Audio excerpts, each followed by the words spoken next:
Hello everyone and welcome back to the workbench. I say workbench, welding bench. We're getting somewhere. Updates on frame building, downhill bike. So yeah, I think where we left off. That's right, bottom bracket completely done. New sealed bearings. I don't know if you can see, a bit of shadow there. Seal bearings are in now, slightly oversized than the other ones, so I had to bore out the bottom bracket cups a little bit more, like a mil, something like that. But done, job done on that. Put that to one side, carry on. A little bit of progress. These are all like lots of little bits to make a bike. So I'm not going to do it in steps. It's not going to be like, all right, I'll weld the down tube to the bottom bracket, weld it to the head tube. Tomorrow I'm going to put the top tube in. I want everything pretty much done, ready. So I get a better picture of like, have I got everything? Is it going to go together well? And then I can just start it, not finish it in one day, but I know like final assembly will be just all the parts ready to go. Have a bloody good clean down because we are in the midst of an empire of dirt. But that's good. I know where everything is. I'm might be a messy workbench, but I got a clear mind. So the progress we've made is a little bit of turning, machining work, split clamps or barrel bolts, whatever you want to call them. These little boys. Bit shadowy in here. So what they are, I'll show you what I've been doing. Right, to hold the bearings for the main pivot, and to have somewhere for the swing arm, obviously to swing, I needed these rings. I spoke to an engineering company. They wanted quite a bit of money for turning these out of 304, I think it was, stainless. I've done a bit of, is it a bodge? I don't know. The bike is going to be a series of welded together parts.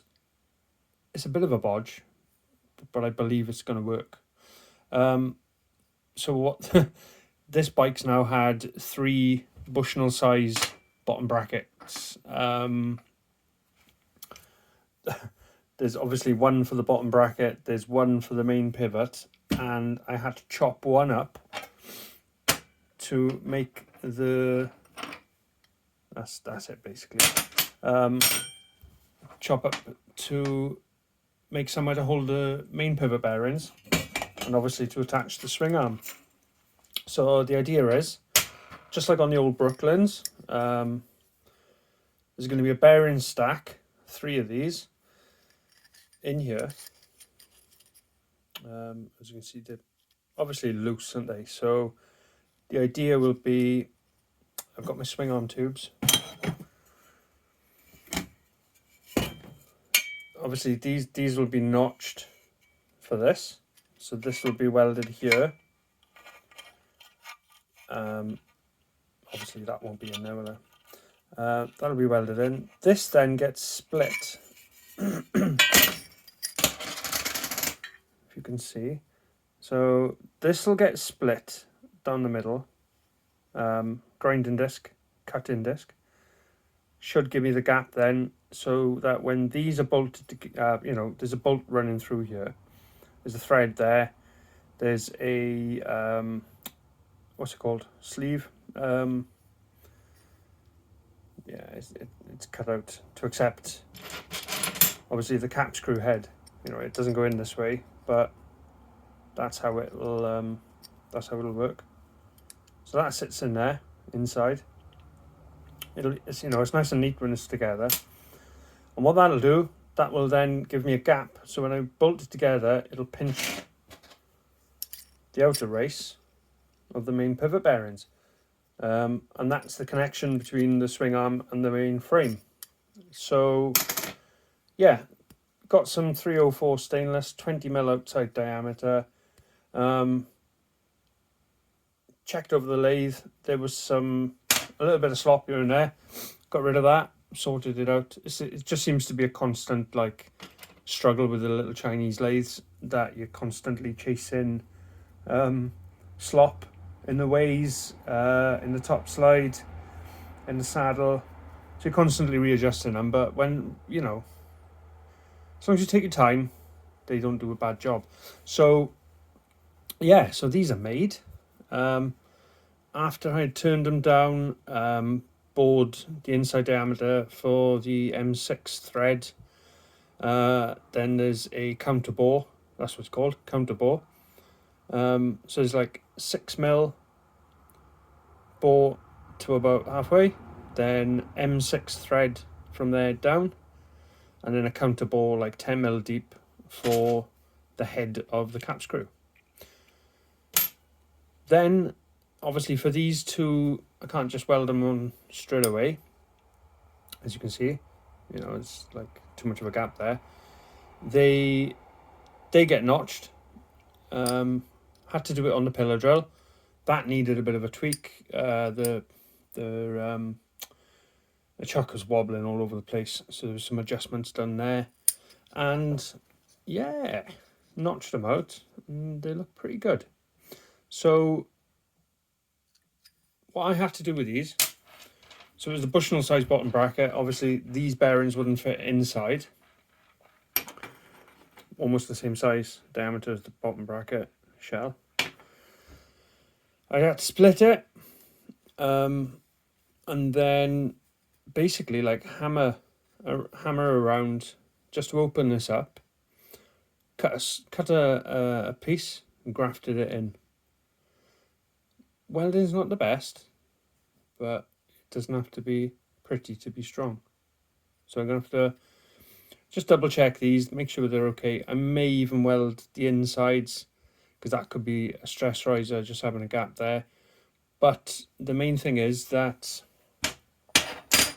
when these are in the swing arm will kind of be notched and it'll be welded there. So this might actually be no stress at all there. I don't know, can't run a computer simulation on it, but I believe in it.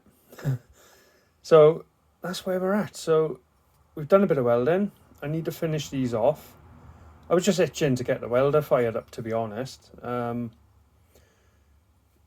Looking good. So I'll finish welding these. I've got to run a bead around here, around there. I'll do the other one. Not in a big hurry for it. I just needed to just spark up the welder. So that's where we're at. We're getting somewhere. Baby steps all the time, isn't it? I think I remember saying I had some exhaust, stainless, wall diameter. When I cut this, tidied up the ends, took a look at it, and I'm thinking, well, no, wall diameter's a bit thin on this compared to the Bushnell bottom bracket. It would have been good, it would have been ideal. I wouldn't have had to cut a notch, weld a piece in.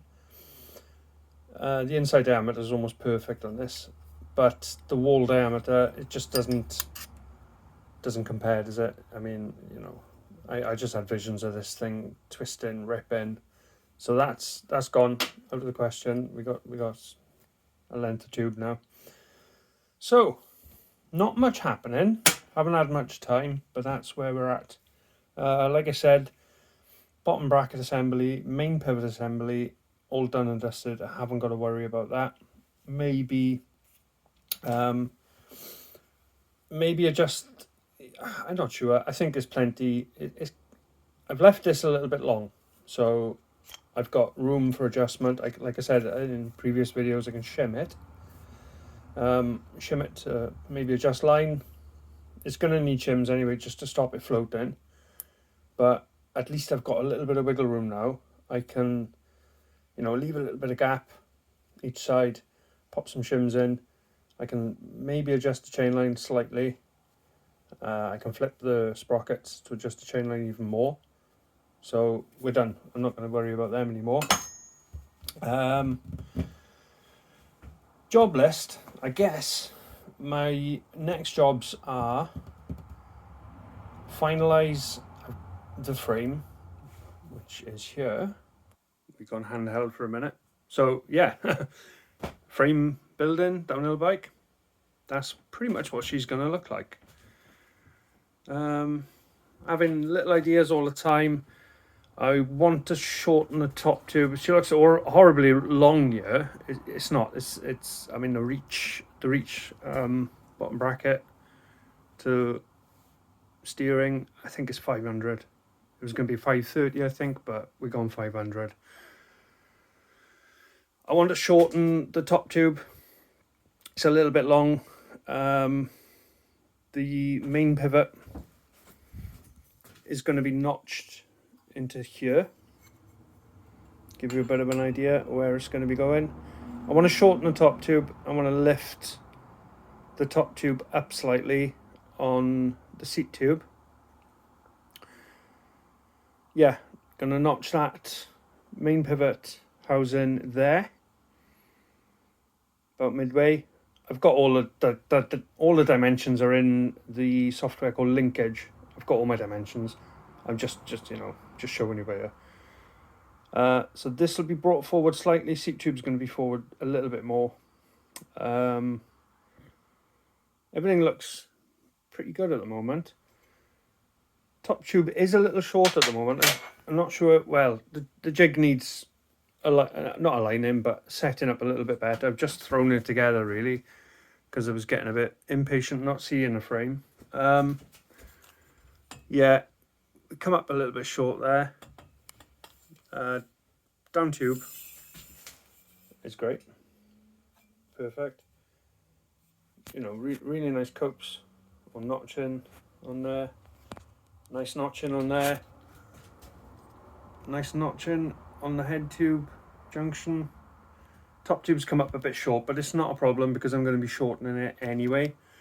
So when it's butted, the top tube is a nice notch there. Yeah, like I said, you know, jig could be moved just to tighten these up. Yeah, we're looking good, but I want to shorten it anyway. Long story short. And just to wrap up, another part that's come in, some more 304 stainless. And I've still got this chunk of 7075 aluminium.